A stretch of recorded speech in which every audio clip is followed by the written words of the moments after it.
నమస్కారం ప్రజలారా. మరి మన జగనన్న ఉండి ఉంటే ఈ రోజున దీని ఎక్క కొడుకు అంటే మనకు ఆలోచనే రాదనుకో, అది వేరే విషయం.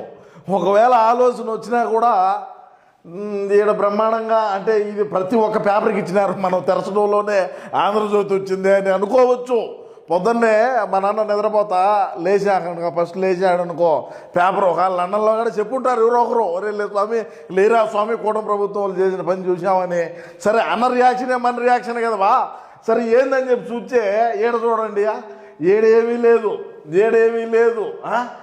ఆయన పైకి దోచే సగర్వంగా నిలబడి అని చెప్పి ఒక ఏంది చూడండి ఏ విధంగా తయారు చేశారు.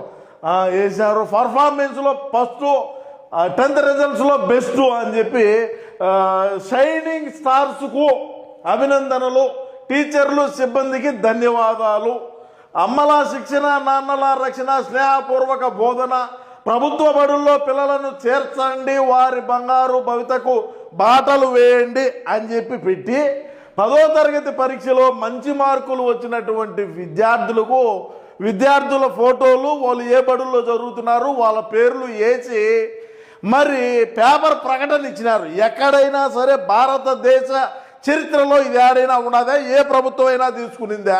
సరే ఓకే వేసినారు, బాగానే ఉండదు. వాళ్ళ పేర్లు వేసినారు, వాళ్ళకు వచ్చిన మార్కులు వేసినారు, ఏ స్కూల్లో వేసినారు, ఏ ఊరు వేసినారు, అన్నీ బాగానే ఉన్నాయి. పాఠశాల విద్యాశాఖ ఆంధ్రప్రదేశ్ అని వేసినారు, బాగుండదు. ఓకే, మీ ఫోటో ఎందుకు వేసుకోలేదు అనేది నా పాయింట్. ఈడ ముఖ్యమంత్రి చంద్రబాబు నాయుడు గారు ఫోటో బయలా, deputy CM Pawan Kalyan photo బయలా, మరి లోకేష్ గారు ఆ శాఖ మంత్రి కదా, విద్యాశాఖ మంత్రిగా ఉండేటువంటి లోకేష్ గారు వేసుకోలే ఫోటో. దేనికి? మీకు రాజకీయం చేతొచ్చదా? మా జగనన్న అధికారంలో ఉంటే దీని తల్లి ఈ పక్క పెద్ద పులు ఫోటో వేసుంటాం, ఇట్లా చక్కటి చిరునవ్వుతో ఒక నవ్వుతా ఒక పెద్ద ఫోటో పులు ఫోటో వేసి అన్న ముఖ్యమంత్రి అయినాకనే బడి పెట్టారు, అన్న ముఖ్యమంత్రి అయినాకనే 10వ తరగతి పరీక్షలు ఫస్ట్ రాశారు ఇల్లేను అని చెప్పి ఇంక రకరకాలైనటువంటి మా దగ్గర ఉండేటువంటి పేటీఎం కావచ్చు, నెలవారీ కూలీలు, రోజువారీ జీతగాళ్ళు, కొన్ని యూట్యూబ్ ఛానల్లో అందరూ కూడా ఎట్టెట్టో ఎలివేషన్లు వేసుకో ఉంటాం. మీరు ఎందుకు ఇలా అంటే ఇక్కడ మనం ఒకటి ఆలోచన చేయాలా రాష్ట్ర ప్రజలారా.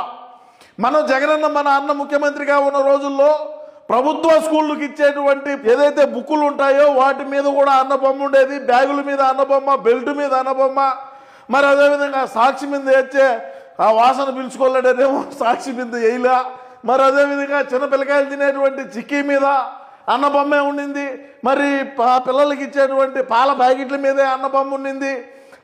రకరకాల